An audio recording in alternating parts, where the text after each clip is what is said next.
देखिए, माँ सरस्वती के चरणों में नमन करता हूँ। आइए, कक्षा 12 के गणित क्लास में आप सभी शिक्षार्थियों का स्वागत है। देखिए, ये चैप्टर 6 है, अवकलज के अनुप्रयोग। जो अवकलन आपने अभी तक सीखा है अध्याय 5 में, तो उस अध्याय 5 के लिए अध्याय 6 बनाया गया है। इसमें अवकलन का क्या उपयोग है या डेरिवेटिव्स का क्या उपयोग है, कैसे हम इसका उपयोग करते हैं, इसके बारे में आपको पढ़ना है। यानी इसके लिए क्या कहते हैं, application of derivatives, important formula and definition, आवश्यक सूत्र एवं परिभाषाएं क्या हैं। देखिए, आप पहला है ढाल या प्रवणता, tan थीटा जिसको कहते हैं आप। ये होता है dy/dx पॉइंट x1 y1 पर। किसी दिए गए बिंदु पर वक्र के किसी दिए गए बिंदु पर आप वक्र का अवकलन कर दें, और जो बिंदु दिया है अवकलन के बाद उस बिंदु को स्थापित कर दें, तो उस बिंदु पर tan थीटा या वक्र की ढाल या वक्र की प्रवणता आपको मिल जाती है। और इसको लिखते हैं वक्र की ढाल या प्रवणता अर्थात tan थीटा बराबर dy/dx eight point x1 y1।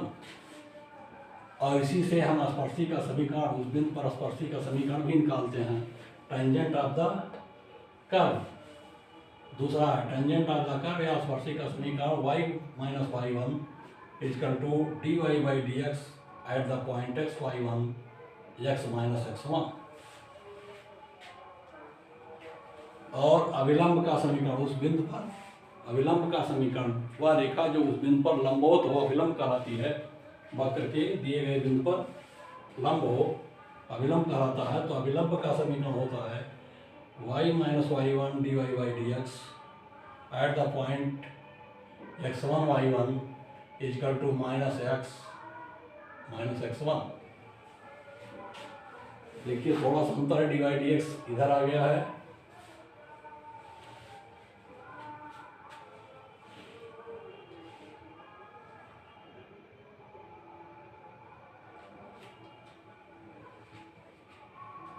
अब दूसरा आता है यदि स्पर्शी x अक्ष के समानांतर है तो उस बिंदु पर dy/dx का मान सदैव शून्य होता है, क्योंकि tan थीटा का मान शून्य होगा। खींची गई स्पर्शी x अक्ष के समानांतर हो जाएगी और tan थीटा या ढाल का मान क्या होगा, 0 डिग्री होगा, tan थीटा 0 होगा। अब ऐसे क्या होगा, यदि स्पर्शी x अक्ष पर लंब है तो dx/dy बराबर 0 होगा। समानांतर है तब dy/dx, लंब है तब dx/dy 0 होगा। अब आता है छठवां है y बराबर fx कोई फलन है। इस फलन का उच्चिष्ट तथा निम्निष्ट मान ज्ञात करने की क्रिया विधि क्या होती है। कैसे आप पता करेंगे कि किस बिंदु पर फलन उच्चिष्ट है या x के किन मान पर फलन निम्निष्ट है, या फलन वर्धमान है या ह्रासमान है। ये सब पता करने के लिए उच्चिष्ट और निम्निष्ट मानों को देखो कैसे ज्ञात करते हैं। तो इस कुछ क्रिया विधियाँ हैं इसकी, उसको आप ध्यान रखें। देखो, पहली विधि ये है, पहला काम करेंगे आप, फर्स्ट काम क्या करना है, f'(x) निकालिए, अर्थात y' या dy/dx निकालिए। f'(x) से मतलब dy/dx निकालें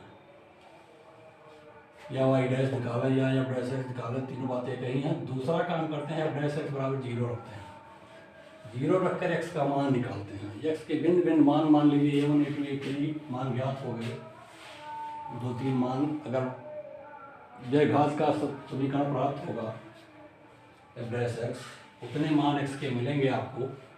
2 घातीय समीकरण मिला है तो x के 2 मान प्राप्त होंगे। 3 घातीय समीकरण अगर dy/dx मिला है या f'(x) मिला है तो उसको 0 रखने पर x के 3 मान प्राप्त होंगे। इस तरीके से जो है हमें x के मान मिलेंगे dy/dx जो हम 0 रखेंगे।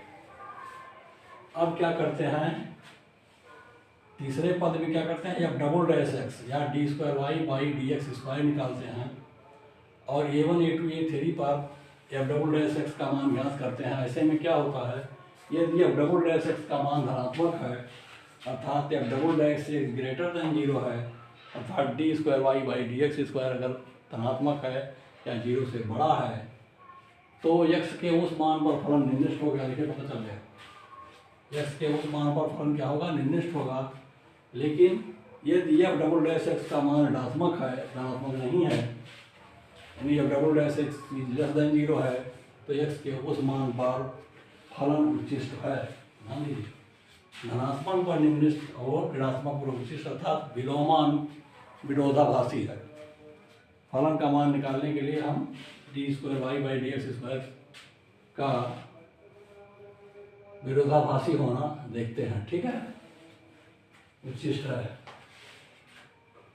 अब ऋणात्मक है तो क्या है, उच्चिष्ट है, धनात्मक है तो निम्निष्ठ है। ये आप मान आपको मिल गया। अब आता है एक कंडीशन और बनेगा। मान लीजिए यदि f डबल डैश x बराबर 0 आ गया, ना ऋणात्मक आया ना धनात्मक आया, 0 आ गया, तब क्या करेंगे, तब f ट्रिपल डैश x निकालेंगे। एक अवकलन और करेंगे डबल डैश का, f ट्रिपल डैश x जांच करें। ऐसी कंडीशन में यदि 0 आ जाता है और x के मान को प्रतिस्थापित करें, किसमें, इसमें एक ट्रिपल डैश x में, f डबल डैश x 0 रख करके x का मान निकालिए, ट्रिपल डैश x में स्थापित कीजिए। यदि ऋणात्मक आ जाता है, स्थापित किए और x का मान स्थापित करें। यदि f triple dash x equal to not 0 है, अर्थात तीसरा मान क्या है, 0 नहीं है, तो पहला वाला मान जिस पर आप निकाला था f डबल डैश x 0 था और ट्रिपल डैश 0 नहीं है, तो x के उस मान पर फलन उच्चिष्ट नहीं है, ना तो निम्निष्ठ, दोनों नहीं।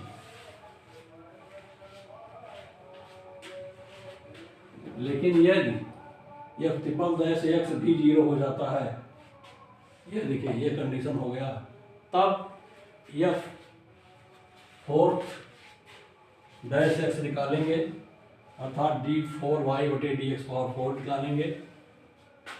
f फोर्थ डैश x ध्यान करें, यदि x के उस मान पर f fourth dash x less than 0 तो फलन उच्चिष्ट है, अर्थात ऋणात्मक है तो उच्चिष्ट है।